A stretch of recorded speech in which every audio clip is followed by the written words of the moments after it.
Mas quem que é o André Luiz Desante Ferreira, né? O André, eu falo que o que me traz de característica mais forte, eu falo que eu sou um eterno inconformado, né? Eu sou um homem de 41 anos, sempre buscando cada vez mais conhecimento, desafios para o meu crescimento, para a minha evolução.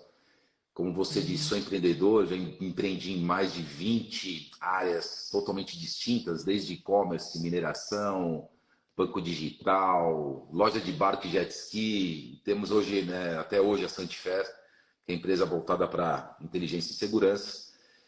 E hoje, o que me define, eu sou uma pessoa realmente que eu adoro comunicar e eu amo impactar vidas de pessoas de forma positiva.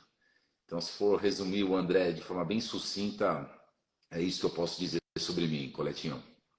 O, o, o que lhe despertou? Eu sei que o empreendedorismo sempre teve na sua veia, talvez ainda bem na época do teu pai, né, que sempre teve essa veia intraempreendedora, e aí despertou talvez isso em você. Mas o que despertou, para a gente entrar já no propósito da live, essa questão de impactar positivamente a vida das pessoas? Em que momento que esse estalo deu?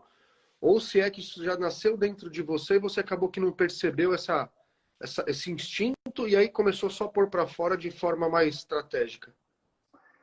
Eu falo que nós, como seres humanos, a gente é criado na essência do amor, né, Colete? Eu acho que todo mundo, se parar um pouquinho para se conhecer, que a gente vai falar um pouquinho mais para frente, a gente acaba percebendo que a gente sempre traz isso de entender um pouco mais o próximo. Mas ao longo da minha vida, eu sempre gostei de me conectar com pessoas, né? Embora tudo que a gente vive é uma evolução, é um processo, eu sempre procurei me conectar e acreditar nas pessoas.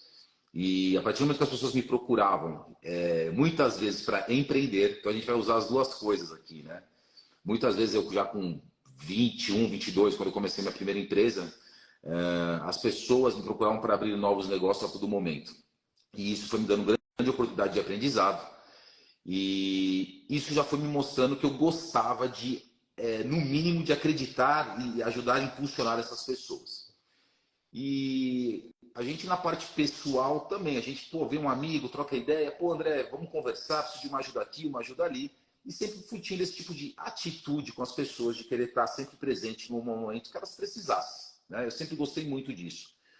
Mas a virada de chave, meu irmão, acredite ou não, eu até pego algumas histórias da Bíblia aí, que foram 40 anos de deserto, e realmente foram 40 anos que o André não tinha descoberto quem ele realmente é, né?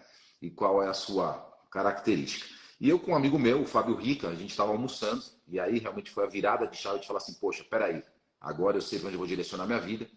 Eu estava almoçando com ele, e ele falou para mim duas perguntas, Colete, que eu procuro usar bastante com as pessoas que fazem ela refletir quem elas realmente são, para entender qual que é o propósito e para onde que elas devem seguir, né, a partir desse momento. Ele fez duas perguntas para mim. André, no que você é bom fazer? O que você se considera bom? No que você faz muito bem? Eu falei, poxa, é uma pergunta difícil, né, Colete? E a gente fala assim, o que a gente faz bem, né? Porque como eu atuei em diversas áreas, então vamos falar assim nos hard skills, né? Assim, a gente fala, cara, eu tenho conhecimento bem generalista, conheço de muita coisa.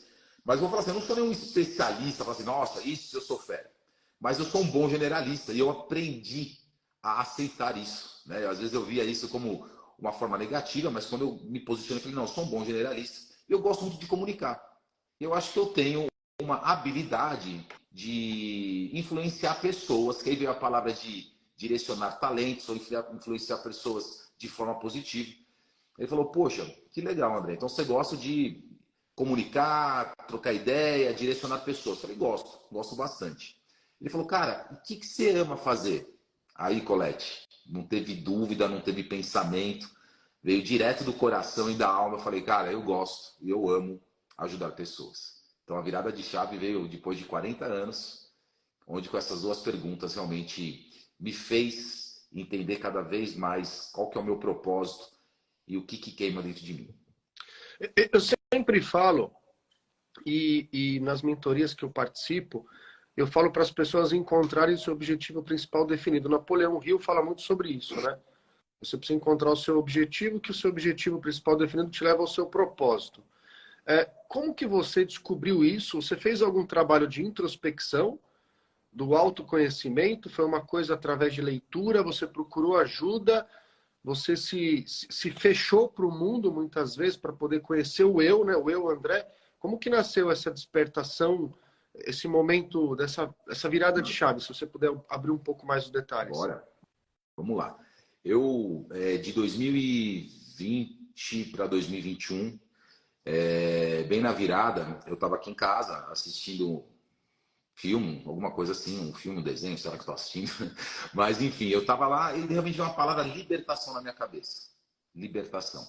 É uma palavra que, pelo menos no meu dia a dia, ela não é usual, né? E eu falei, cara, o que será que é essa palavra? Aí eu comecei a buscar, a cair para dentro no conhecimento, né? Eu sempre fui muito ligado à parte espiritual e eu comecei a falar, cara, por que essa palavra libertação? E eu comecei a buscar alguns direcionamentos, algumas respostas. Eu comecei a assistir alguns vídeos cristãos. Nesse momento eu estava entrando de sociedade numa consultora e o meu sócio ouvia bastante sobre a Bíblia. E eu comecei a querer me aprofundar mais, me conectar. Eu não sabia o que eu estava buscando, Colete. Sinceramente, eu não sabia qual o caminho que eu estava seguindo. Eu puramente comecei a sentir algo, veio esse calor dentro de mim, algo de querer buscar. Eu falei, não, eu vou começar a buscar. E comecei. E eu tive um ano, vamos falar assim, de busca meio desordenada. Eu não sabia para onde eu estava indo, mas eu sabia que eu estava indo em busca de algo. E aí isso começou a me direcionar cada vez mais para, de fato, alcançar o autoconhecimento. O autoconhecimento. E eu falo que hoje, se eu pudesse investir tudo que eu tenho, eu investiria em autoconhecimento. E esse autoconhecimento, a gente buscar cada vez mais entender-se para saber quais são as nossas qualidades, no que a gente é bom e o que nos traz paz, plenitude, é aí que você começa a realmente entender qual que é o teu propósito. Tem muita gente que fala das dores também, né? Fala assim, baseada nas dores que você teve, você também pode ter um entendimento de como você pode ajudar outras pessoas. Porque todo o processo que a gente passa na nossa vida tem um porquê. E esse processo muitas vezes é dolorido, mas nessa dor a gente tem um aprendizado. Então você começa a juntar aquilo que você teve dores com aquilo que você ama fazer, com aquilo que queima no teu coração e aquilo que a gente até brinca, o que você faria até de graça? E é isso, e para mim veio realmente essa conexão e foi necessário sim, buscar o autoconhecimento. Então houve um investimento do meu tempo, mas antes de investir tempo, você tem que ter o quê? A humildade de falar, cara, eu quero algo mais. Cara, para mim só isso não faz sentido. Aí veio o André inconformado, caiu para dentro literalmente. Então, eu falo que muito do autoconhecimento, a gente busca livros, a gente busca podcasts como aqui, a gente tem que ir atrás do conhecimento, que a partir do conhecimento a gente começa a viver experiências, e aí sim a gente começa com a introspecção, o autoconhecimento, se entender e direcionar cada vez melhor de acordo com aquilo que você quer alcançar.